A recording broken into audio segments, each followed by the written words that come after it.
Hello everyone, আসসালামু আলাইকুম। কেমন আছেন সবাই? আশা করি অনেক ভালো আছেন। তো আজকে আপনাদের সাথে মজাদার একটা পুডিংয়ের রেসিপি শেয়ার করব। তো চলুন তাহলে। তো আজকের পুডিংটা আমি ভ্যানিলা এসেন্স ছাড়াই বানাবো। এখানে আমি 1 লিটার দুধ নিয়েছি। 1 লিটার দুধের মধ্যে আমি 1 কাপ চিনি দিয়েছি। চিনিটা আপনাদের মতন করে দিতে পারেন, কম বেশি করে। তো এখানে আমি 3-4টা এলাচ দারচিনি দিয়েছি। দিয়ে ভালো করে জাল করে এখানে আমি রুম টেম্পারেচারে থাকা 3টা ডিম নিয়েছি আর এই দুধটাকে নিয়েছি আর 1 পিস ব্রেডের পাশের অংশ ছাড়িয়ে মাঝখানের অংশটা নিয়েছি।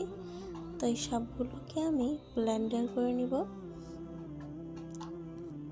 তো তার আগে যেটা করব, এখানে আমি 2 টেবিল চামচ চিনিকে ক্যারামেল করে নিচ্ছি। তো এখানে ক্যারামেলটাকে সাবধানে করবেন যেন ক্যারামেলটা